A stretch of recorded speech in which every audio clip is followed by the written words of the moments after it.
굿모닝 인천 시사스팟 시작해 보겠습니다. 미국과 중국 두 초강대국의 선택이 세계 질서를 지금 흔들고 있습니다. 트럼프의 금리 압박, 전쟁 가능성, 시진핑의 군 권력 재편, 오늘은 미중 권력의 속내 그리고 그 파장이 우리한테는 어떻게 올 건지 문희정 국제정치평론가 짚어보겠습니다. 평론가님 안녕하세요. 네, 안녕하세요. 반갑습니다. 네.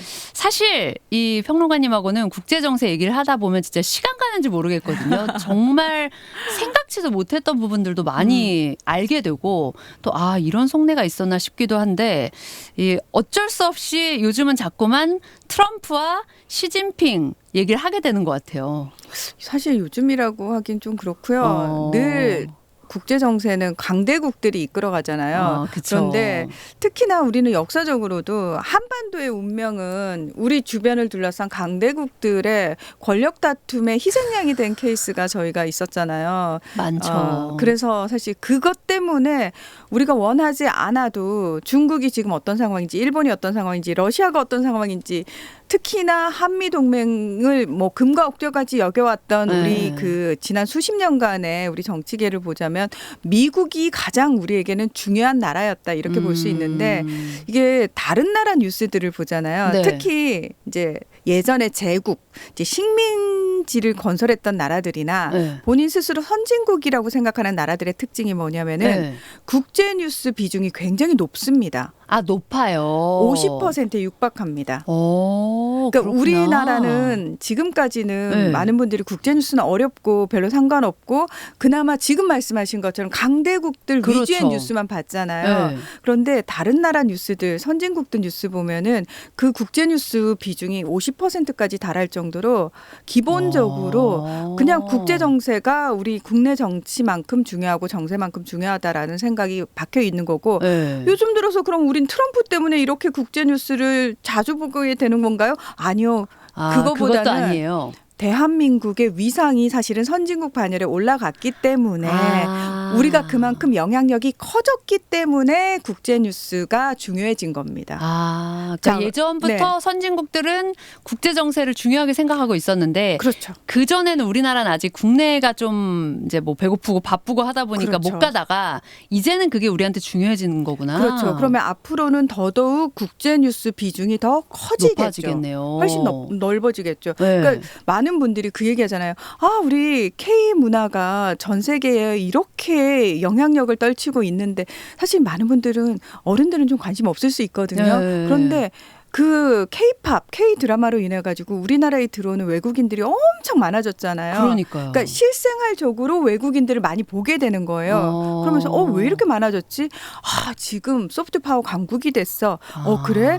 그러면 더 이상 우리가 한국 내에만 갇혀 가지고 우리끼리 잘 먹고 잘 살자. 이 마인드로는 더 이상 한국은 그 역할을 할 수 없다는 거예요. 국제사회에서 한국이라는 나라에 요구되는 역할 자체는 이렇게 소프트 파워 강국으로서 말 그대로 전 세계에 모두 열려 있는 마음으로 누구라도 환영하고 우리는 여러분과 함께 하고 싶습니다라는 마음으로 그들을 봐야 된다는 거죠. 너무 신기하네요. 왜냐하면 그 생각이 들어요. 예전에 이제 컴퓨터나 뭐 휴대전화가 흔하지 않을 때 태어나서 살던 사람들이랑 태어나서부터 그거를 만지던 사람들하고 사고 자체가 다르잖아요. 그렇죠. 그런 것처럼 우리가 국제정세가 중요한 이 세상에 태어나는 사람들은 아예 그게 달라지겠네요. 그렇죠. 그래서 언어가 우리에게는 외국어 하나 하면은 아이고 똑똑하네. 그러니까요. 저희가 옛날 사람이라 우리 그런 세대잖아요. 저는 영어라도 잘하고 싶다 막 이랬는데 지금 아이들은 이미 그런 외국어에 굉장히 익숙해져 있다는 거죠. 그렇구나.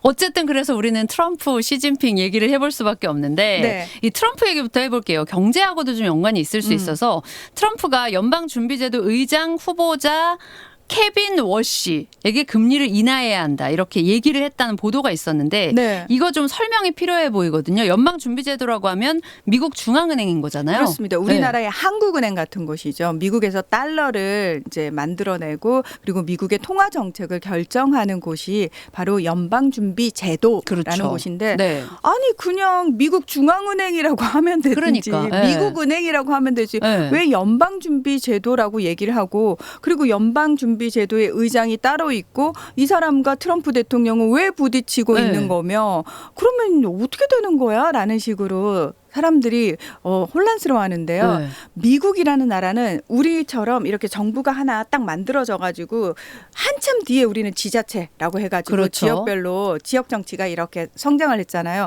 미국이란 나라는 출발 자체가 주 정부가 먼저 출발했던 그러니까 나라입니다. 각자 시작했다가 합친 나라고. 그렇습니다. 우리는 합쳐져 있다가 조금 분산한 거고. 그렇죠. 예, 그런 식으로 그 생각 자체가 다릅니다. 그래서 네. 미국이 만약에 지금 우리가 생각하는 연방 정부가 먼저 시작됐다면 중앙은행을 만들 수도 있었겠죠. 하지만 주 정부의 힘이 굉장히 센 상황에서 이 주 정부들이 모여가지고 그래 그러면 우리가 연합 정부를 한번 구성해 볼까? 라고 의논 과정에서 만들어진 나라잖아요. 네. 그래서 어떻게 보면은 주 정부의 힘이 더 세다라고 보시면 될 것 같고요. 맞아. 그래서 미국 중앙은행보다는 네. 미 권역을 12개 권역으로 나눠가지고 거기에 각각 중앙은행에 해당하는 은행들이 있고요. 그 은행들이 모여가지고 연방준비제도라고 그래서 준비 하는 제도가 되는 거구나. 그렇습니다.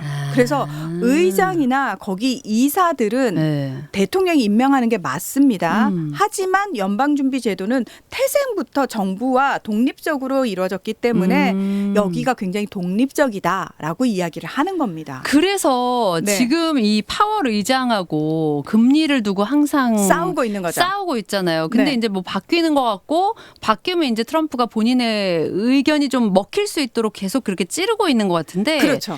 그렇게 금리 인하를 원하는 이유가 뭐예요, 트럼프는? 사실 미국의 금리는 전 세계가 쳐다보고 있어요. 왜냐하면 미국의 금리가 기준점이에요. 그렇죠. 미국의 금리를 어떻게 인상하느냐 인하하느냐에 따라서 전 세계 중앙은행이 일사불란하게 같이 움직이거든요. 맞아요. 그럼 미국이 금리를 떨어뜨리게 되면 다른 나라들도 다 떨어뜨려야 되는 상황인 거예요. 왜냐하면 달러가 기축통화잖아요. 그쵸. 기준이 되는 통화고 거의 대부분의 교류나 협력 뭐 이런 경제 교류 같은 것들을 다 달러로 하고 있기 하니까. 때문에 달러가 기준이 될 수밖에 없는데 자 지금 얼마 전에 열린 그 연방공개시장위원회에서 우리 금리 3.5에서 3.75%로 동결하기로 했어. 네. 이 얘기 뭐냐면 안 떨어뜨리겠다라고 얘기를 한 거예요. 근데 네. 트럼프 대통령은 계속 취임 전부터 금리 떨어뜨려야 돼. 네. 우리 금리 거의 1% 수준까지 떨어뜨려야 돼라고 얘기를 하는 거예요. 그러면 도대체 금리를 떨어뜨리면 뭐가 좋길래 트럼프 대통령이 금리를 떨어뜨리려는 이유는 한 세 가지 정도가 되는데요. 네. 첫 번째가 뭐냐면은 제가 아까 그랬잖아요. 한국은행처럼 달러를 만들어내는 곳이 연방준비제도라고 말씀드렸잖아요. 네. 그러면 미국 정부는 어떤 식이냐면은 우리가 돈이 필요해요. 달러를 좀 만들어주세요 하면서 연방준비제도한테 돈을 빌려오는 겁니다. 그러면 거기다가 이자를 줘요. 내야 되는군요. 근데 금리가 높으면 이자를 많이 내야 되죠. 그렇죠. 아. 지금 미국 그 국가 재정이 굉장히 악화돼 있거든요. 그러니까 예를 들어서 5달러를 발행을 하면 거기서 2달러는 이자로 바로 나가야 되는 상황인 거예요. 그러니까 트럼프 대통령 입장에서는 네. 본인이 쓸 수 있는 돈이 줄어들어요. 네. 그러니까 1%대로 이자율을 확 낮춰버리게 되면은 트럼프 대통령 입장에서 내가 쓸 수 있는 돈이 많아지잖아요. 늘어나는 거니까. 그렇습니다. 근데 그러면은 왜 안 떨어뜨리는 건가요? 네. 자, 시중에 돈이 풀리게 되면 어떤 그렇죠. 상황이 벌어지냐면 지금 가뜩이나 미국 물가가 2.8% 정도까지 올랐거든요. 관세 때문에 수입품들이 더 올라가지고 그렇죠. 굉장히 물가 오르면 힘들잖아요, 서민들이. 그렇죠. 근데 시중에 돈이 더 많이 풀리게 되면 우리가 흔히 인플레이션 상황이 그렇죠. 벌어진다라고 얘기를 하잖아요. 돈의 값어치가 떨어지니까. 그러니까 사실 연방준비제도에 모여 있는 의장을 비롯해서 이사진들은 사실 그런 경제적인 관념에서 통화 정책을 그렇죠. 봐야 되는데 네. 계속해서 트럼프 대통령은 본인의 정치적인 목적만 생각하고 금리를 떨어뜨리라고 하니까 이 사람들이 받아들일 수 없다라고 이야기를 하는 부분이 있고요. 네. 또 하나가 뭐냐면은 달러가 강해지면은 미국이 수출을 하는 게 좀 어렵습니다. 트럼프 비싸다는 거죠. 수출이 비싸지는구나. 네, 그렇죠. 그렇죠. 그래서 수입은 사실 그렇죠. 좋거든요. 싸게 그렇죠. 가져올 수 있으니까. 네. 근데 트럼프 대통령은 초창기부터 계속 미국의 제조업을 부활시키겠다. 라고 이야기를 했거든요. 자, 공장들 다 미국으로 돌아와. 그리고 미국 노동자들 고용해가지고 미국에서 물건 만들어서 미국에서 팔자. 근데 사실 달러가 너무 세니까 미국에서 수출하기가 너무 힘든 거예요. 그렇네요. 그러니까 금리 인하시켜라. 라고 돌아올 얘기를 수 있게. 그렇습니다. 그리고 또 하나 트럼프 대통령은 돈이 풀리면은 사람들이 좋아할 거라고 생각을 하는 거예요. 돈이 어쨌든 시중에 풀려 있다는 거는 쓸 돈이 많아진다는 의미로 받아들일 거다라는 그렇죠. 그러면 얘기죠. 이제 사람들이 소비도 많이 하면서 경제가 활성화될 거다라고 말 그대로 그거는 굉장히 근시안적인 예, 시선인데 경제학자들 입장에서는 아니다라고 얘기를 해도 트럼프는 사람들한테 돈을 쓰고 싶고 사람들한테 내가 이렇게 돈을 풀었어. 인기도 얻고 싶고. 그렇습니다. 그걸 성과로 가져가고 싶기 때문에 금리 인하를 계속해서 푸시를 하는 거죠. 그러면 이제 파월 의장은 지금 방어하고 있었단 말이에요. 근데 네. 그 다음에 이제 들어오게 되는 그 다음 케빈 워시는 어떻게 할까요? 자, 케빈 워시가 원래 네. 예전에 2006년부터 2011년까지 연방준비제도 이사였어요. 네. 그런데 본인이 원래는 그 이사들 임기가 14년이거든요. 근데 임기를 다 안 채우고 때려치우고 나갔어요. 왜 나갔냐면 네. 당시에 우리 돈을 좀 풀어야 되겠다라고 버냉키 의장이 당시 그 연방준비제도 의장이 그렇게 얘기를 하면서 돈을 풀려고 하니까 무슨 얘기냐. 안 된다. 돈 풀면 안 된다. 이 사람은 그런 걸 매파라고 얘기를 해요. 이제 강경한 네. 매파. 그리고 좀 부드러운 돈 네. 풀어도 돼라는 사람들 비둘기파라고 얘기를 하는데 이 사람은 매파였거든요. 그건 그러면 지금은 안 맞잖아요. 안 트럼프 맞네요, 안 트럼프랑. 맞는데 갑자기 이 사람이 본인이 연준 의장에 대한 꿈이 너무 큰 사람이어가지고 아하. 트럼프 대통령을 향해서 계속 구애를 한 거예요. 아하. 금리 인하 시켜야 돼 지금. 네가 원하는 대로 될 걸? 내가 의장이 되면? 그렇죠. 게다가 이 사람이 본인의 장인 어른이 누구냐면은 그 우리가 잘 아는 유명 화장품 회사의 상속자예요. 로널드 로더라고. 네. 근데 이 사람이 트럼프 대통령의 60년지기 친구일 뿐만 아니라 엄청나게 기부를 하는 사람이거든요. 정치 자금을. 그래서 사실 그런 것들을 좀 이용해가지고 네. 예, 연준 의장 후보로 지명이 된 거죠. 야, 이것도 지켜보면 재밌겠다라는 생각이 들고 그러면서도 지금 이란과의 문제가 또 심상치 않잖아요. 네. 이란에 대한 군사 행동이 임박했다 이런 관측도 나오고 있는데 전쟁 가능성은 우리가 어떻게 봐야 돼요? 전면전 가능성은 없다라고 보시면 되고요. 왜냐하면 그럴 수 있는 상황 자체가 미국이 아닙니다. 미국은 베네수엘라 앞바다에 항공모함 딱 갖다 놓고 미군들 갖다 놓고 베네수엘라 마두로 대통령 납치하면서 성공적이었잖아요. 네. 그러면서 지금 베네수엘라 석유 국유화 포기 선언이 나왔거든요. 그러면서 자 베네수엘라 석유 이제 다 미국 기업이 들어가가지고 개발할 거야라고 신이 났어요. 거기서 자신감이 붙은 거죠. 네. 우리가 다시 이번에는 항공모함을 중동으로 촥 포진을 시켰어. 이제 이란 우리 말 들어야 될 거야. 이게 너무 자신감이 넘치는 건데요. 이란이란 나라는 베네수엘라하고 다릅니다. 네. 이란은 군사 강국인데다가 그렇죠. 이란이 있는 곳이 중동이잖아요. 그 중동 이란의 주변 국가들은 친미 국가들이 많습니다. 그런데 만약에 이란에서 전쟁이 벌어지게 되면 우리가 흔히 얘기하는 중동의 긴장감이 높아지잖아요. 그렇죠. 그렇게 되면은 그 주변 나라들의 경제가 힘들어집니다. 지금 사우디도 그렇고 아랍에미리트도 그렇고 이집트도 그렇고 사실 이번에 이재명 대통령 가셔가지고 다 만났던 나라고 네. 방문했던 나라들이거든요. 네. 자, 그 나라들은 얼른 한국하고 경제 협력해가지고 최첨단 기술 들여와가지고 AI도 하고 되는데. 싶고 네. 예, 온갖 걸 하고 싶은데 만약에 이란에서 전쟁이 빵 하고 터져버리게 되면은 올스탑 되겠죠. 당연합니다. 불안한 상황이 계속해서 지속이 되는 거잖아요. 그러니까 그 주변 국가들이 계속 말리는 거예요. 이란 치면 안 된다라고 계속해서 말리지만 트럼프 대통령 입장에서는 우리가 강하게 확실하게 피해를 주고 치고 빠지는 거 하고 싶다는 거예요. 그래서 보여주기라도. 네. 빨리 이제 보좌관들한테 그 방법을 가져오라고 지금 얘기를 하고 있다라는 겁니다. 그런데 이란 입장은 지금 어떠냐면 원래 우리가 약속 대련이라는 표현을 쓰는데요. 네. 이게 뭐냐면은 작년에 이란이 12일간 미국으로부터 공격을 받았습니다. 네. 그리고 이란도 공격을 했어요. 네. 이스라엘을 공격하고 중간에 그 중동에 있는 미군 기지도 공격을 했습니다. 근데 그게 번지지 않았어요. 전면전으로. 이건 그 뭐냐면 안에서만. 사전에 서로 어느 정도 조율을 한다는 거죠. 우리가 여기 칠 테니까 너 여기 쳐. 그러면 우리 서로 한 번씩 주고받았으니까 자존심 서로 안 상하는 상황에서 그야말로 끝내자. 약속하고 대련을 하고 끝. 그렇죠. 그런데 이번에는 다르다는 거예요. 이번에는 이란 입장에서는 어차피 우리 정권을 계속해서 흔들려고 하는 상황이면 네. 우리가 이 전쟁에 제대로 맞서지 못해도 미국의 대응에 제대로 보복하지 못해도 정권이 무너지고 무너지고. 네. 그다음에 이거를 또 미국한테 맞서도 사실은 네, 힘들어진단 힘들어지고. 말이에요. 네. 그런 상황이라면 이란 입장에서는 어차피 이래도 끝나고 저래도 끝난다 그러면 정권 차원에서는 이 정권을 유지하기 위해서라도 그렇죠. 강경하게 대응할 거라는 얘기가 지금 나오고 있거든요. 이란은 대놓고 그 얘기 계속합니다. 쳐봐. 그러면 중동에 있는 미군 기지뿐만 아니라 우린 이스라엘도 공격할 거야라고 지금 계속해서 가만히 이야기를 하고 있지 있죠. 않겠다 이 얘기구나. 그렇습니다. 야, 이렇게 복잡하게 막 그 핵심들이 있는 것 같은데 지금은 처음에 이제 민중 걸기가 일어난 걸 문제를 삼았었잖아요. 반정부 시위에 대해서 네. 강경 진압하면은 그거 우리가 뭐라고 할 거야라는 네. 식으로 개입할 그랬다가 거야. 지금은 핵 협상으로 주제가 옮겨갔어요. 이건 또 왜 그런 거예요? 그러니까 한마디로 말해서 트럼프 대통령은 그냥 납작 엎드리라는 거예요. 아, 미국의 뜻대로 이것도 움직이라는 찌르고 겁니다. 저것도 찔릴 거니까 내 말 들어 이거군요. 그렇습니다. 예. 아, 그 이게 또 뭘 건드릴지 모르겠네요. 핵 협상이라는 거 사실 네. 2015년 7월에 오바마 전 대통령 당시 대통령하고 그다음에 이제 미국, 영국, 프랑스 그 독일, 그다음에 러시아, 중국, 이란 이렇게 해서 자 이란에 우리가 1979년부터 했던 제재 풀어주는 대신에 이란이 핵무기 개발 안 하는 식으로 네. 해가지고 그래 이제 이란 좀 풀어주겠다. 이게 핵 협상이었거든요. 네. 이거를 사실 일방적으로 탈퇴한 게 트럼프 대통령입니다. 이란이 약속 안 지켰네?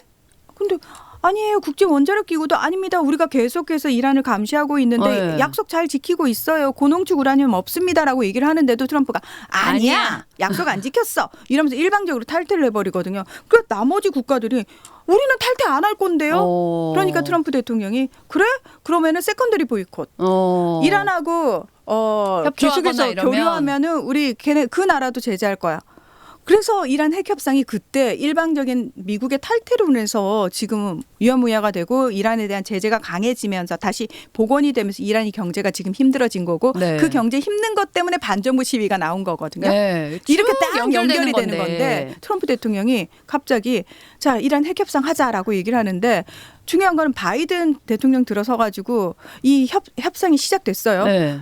이란의 입장이 뭐냐면 니들이 탈퇴했으니까 니들이 그냥 들어오면 근데 거기서 미국이 그냥 들어오지 않고 또 조건들을 막 새롭게 붙이는 거예요. 우리가 그러니까 들어가려면 이렇게 돼야 돼.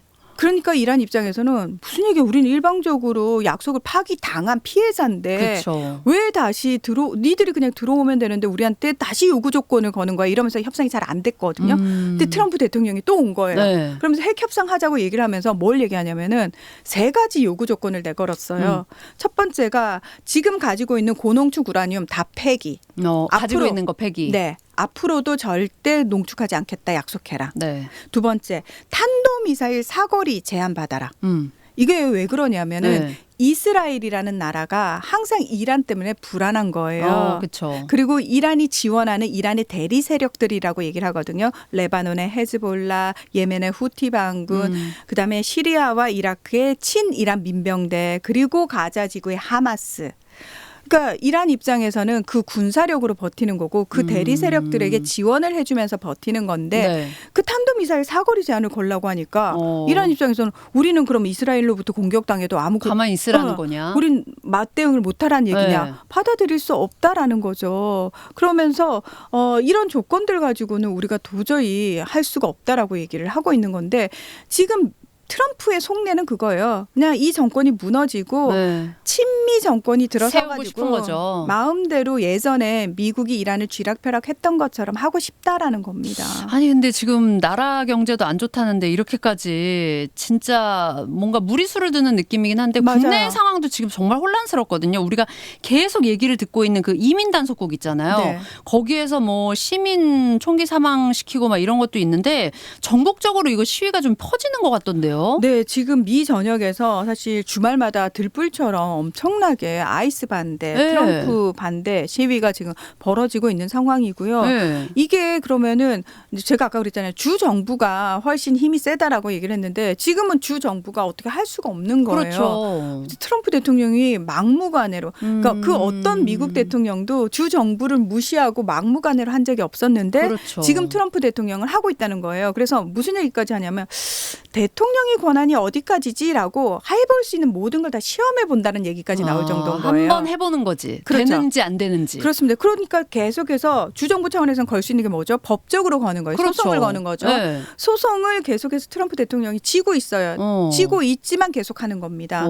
심지어 지금 미국의 이제 공화당 강세 지역, 네. 그다음에 민주당 강세 지역이 거의 대부분 정해져 있거든요. 그렇죠. 그리고 이제 그게 왔다 갔다 하는 지역들을 우리가 일명 스윙 보트라고 얘기를 하잖아요. 네. 여기서는 바뀔 수 있기 때문에 거기가 한 7개 주 정도 되는데 그래서 미국 대선 때 항상 그 그렇죠. 7개 주 중심의 뉴스가 나오는 거거든요. 자, 그런데 텍사스 주 같은 경우에는 네. 공화당 강세 지역이에요. 전통적으로. 네. 거기는 그냥 엄청 공화당입니다. 무조건. 네. 그런데 거기서 이번에 주의회 네. 상원 의원이 민주당이 됐어요. 어. 심지어 공화당 후보를 트럼프 대통령이 지지했거든요. 네. 그런데 근데도 안 됐어. 네, 14%는 압승을 한 겁니다. 음. 그러니까 이거 자체가 네. 공화당 강세 지역인 텍사스에서조차도 트럼프 대통령에 대한 민심 이반 현상이 나타난다라고 그러네요. 이야기를 지금 하고 있는 거죠. 그러면은 이 아이스 사태 같은 것도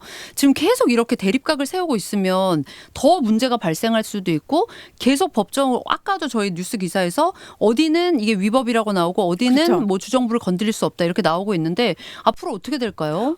그래도 트럼프 대통령은 네. 이거를 멈추지 않을 겁니다.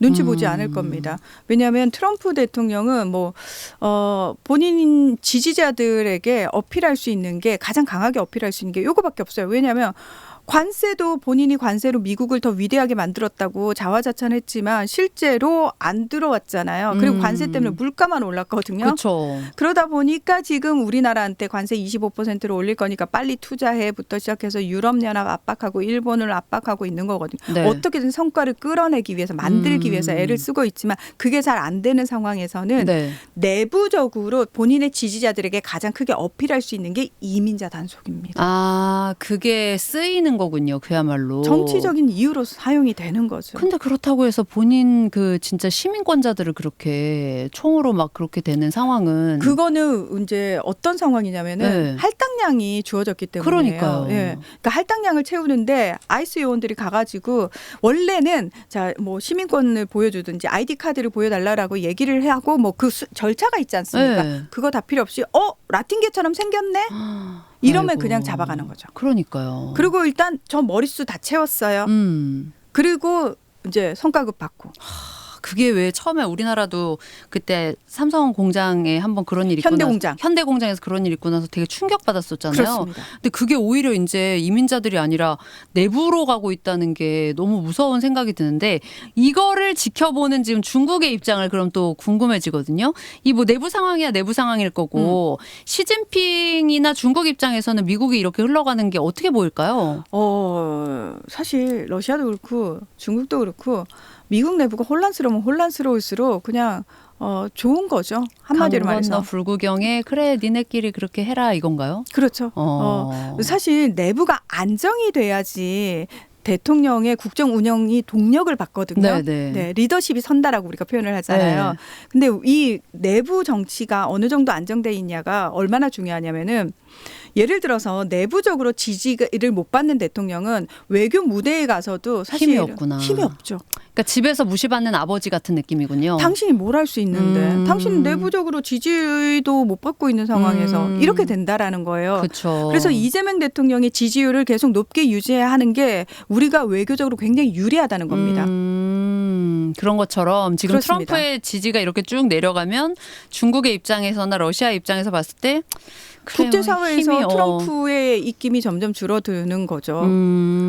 사실은 근데 굳이 네. 내부 지지율뿐만 아니라 트럼프 대통령이 전 세계에 계속해서 폭탄을 던지고 있는 상황이기 때문에 그걸 좋아하는 나라는 단 한 국가도 없습니다. 근데도 이렇게 쭉 이어가고 있는데 그 상황에서 이제 시 주석은 군 통제력을 강화하고 있다고 워싱턴 포스트가 얘기를 했거든요. 네. 이 상황은 또 뭐예요? 지난해 초부터 우리나라를 비롯해가지고 미국 주류 언론에서 계속해서 시진핑 실각설이 나왔어요. 건강 이상설부터 시작해서 권력을 잃었다. 그러면서 군 2인자인 장유사라고 하는 사람이 권력을 실권을 장악을 해서 시진핑은 곧 내려올 거다. 뭐 이런 얘기 엄청 많았거든요. 자, 그런데 그 장유사가 시진핑에 의해서 체포를 당한 겁니다. 지금 구금당하고 있는 거고 이 사람에게 씌워진 거는 처음에 부패 혐의였어요. 그런데 월스트리트 저널이 뭐까지 얘기를 했냐면 이 사람한테 씌워진 게 미국한테 중국의 핵 기술을 유출했다.